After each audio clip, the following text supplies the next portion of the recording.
Hey folks, welcome back to HeartGold vs. Crystal. We are here in Vermilion City and we are off to get our first Kanto Gym badge. And our first badge is here at the Vermilion City Gym, as you might have expected. Now, all the gyms in this post-game region should be fairly familiar to most of you, I would guess. Because I'm gonna take a wild guess and say that most of you are familiar with Kanto in some form, whether it's the original games, or Fire Red and Leaf Green, or watching the anime, or some other variation. This is normally, in the Kanto League, the third Pokemon gym that you would challenge, but here it is the first. By the way, fading out there because puzzle resets when you leave. Didn't realize that.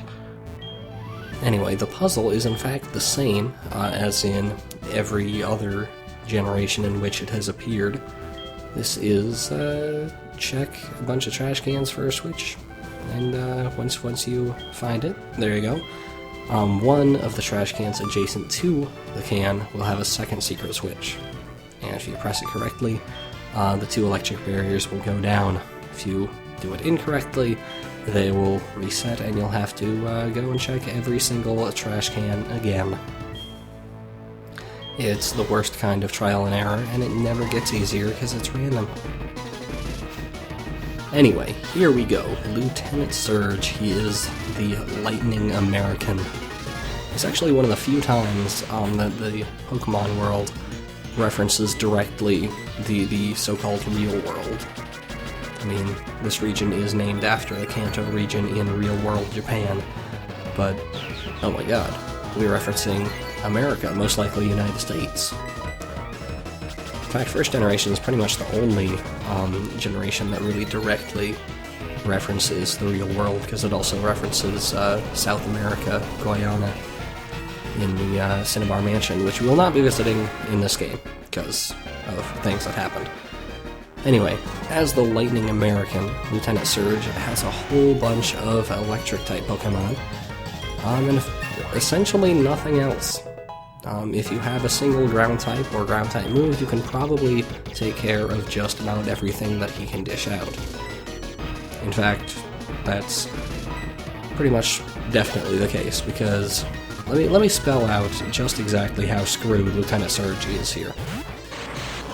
Sandra is a ground-type.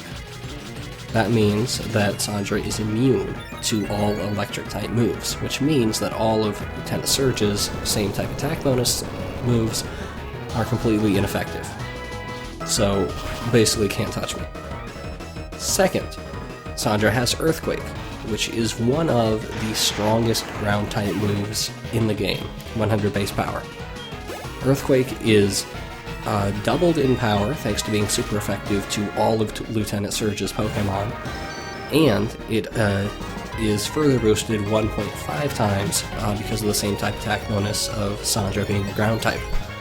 Compound that with Sandra's ability to use Sword Stance, which drastically increases my attack even further, and Lieutenant Surge just doesn't stand a ghost of a chance, especially this Magneton, which is quadruple weak rather than just regular weak onto ground-type moves. Now, he was more or less the same story in Red, Blue, Yellow, etc., but there were a lot fewer ground types, and they weren't as high leveled, and you probably didn't have Earthquake at the time. So essentially, you either had a Diglett or a Geodude if you picked one up in Mount Moon. Here you have a huge plethora of things. You could probably take this guy out with whatever Pokemon has Mud Slap right now, if you had that for whatever reason. And really, he just, despite any level boost that he received in the transfer to the remakes, which I believe he did receive, as those Electrodes are definitely significantly higher level, he just can't hurt you. And you should have Earthquake on your team, somewhere. Just FYI. Anyway, behold the one time he managed to outdo me. Electros are extremely fast, which means they can get in double team and increase their evasion before you might have a chance to strike. In such an occasion, just attack again, and it will likely go down. The worst thing that could happen to me, honestly, is getting really unlucky with the evasion, missing all of my earthquakes, and running out of VP. And then I would just have to use something else, and probably 1 or 2 shot all those Pokemon that way. Pretty easy, unfortunately. Anyway, now on the Crystal side of things, it's more or less the same story.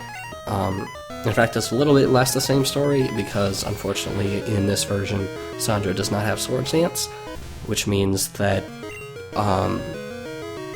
it means basically absolutely nothing, because if I recall correctly, these are all still one-hit KOs. I just didn't bother to boost up and make it absolutely certain.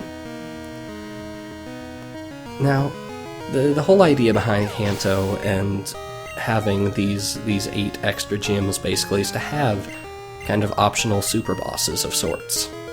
But I'm not sure that Game Freak really understood the concept, because these guys are generally on the same level or weaker than the Elite Four. And you've already proven that you can take care of the Elite Four, which is a harder challenge because you have less opportunity to heal. So why, for gameplay reasons, they would make the gym leaders here weaker than the Elite Four, I just don't understand. Why they would do it for plot reasons, sure, the Elite Four is supposed to be the cream of the crop, but it's just doesn't work from a gameplay perspective. And this has been something that's been bitched about for the past decade, and was somewhat improved in the remakes, but not really.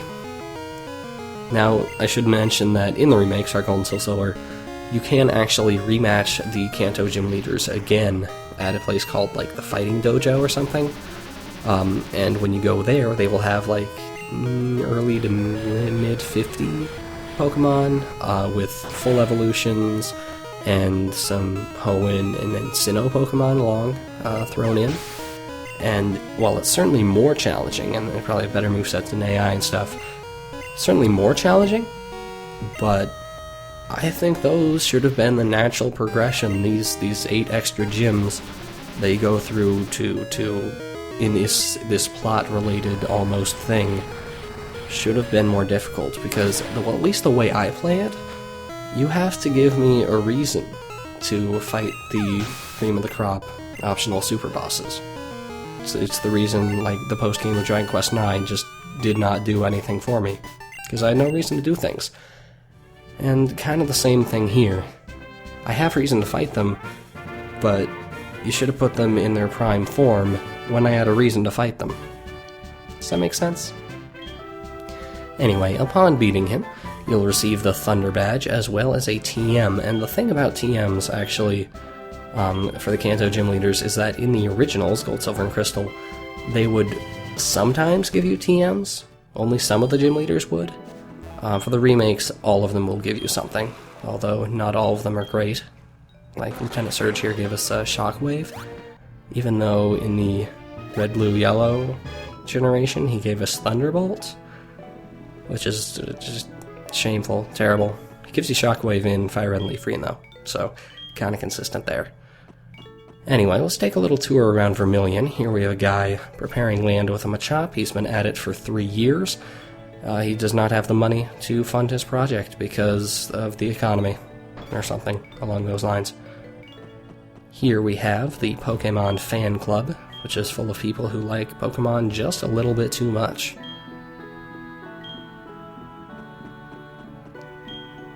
And that guy in the dapper hat is in fact the chairman, and he has a certain relationship with certain Pokemon. He has this Rapidash that he is really, really fond of. And I want to say that this, like, kind of daydream tirade that he goes on here is kind of verbatim from the original games, I want to say, from Red, Blue, Yellow, etc. He just loves this Rapidash. Now in Red, Blue, Yellow he would give you a bike voucher, which would allow you to get a bike. Here he gives you a rare candy. Much less useful. But we already have a bike, so whatever, I'm not going to get too down on him. And now we just have a few little item things to pick up here.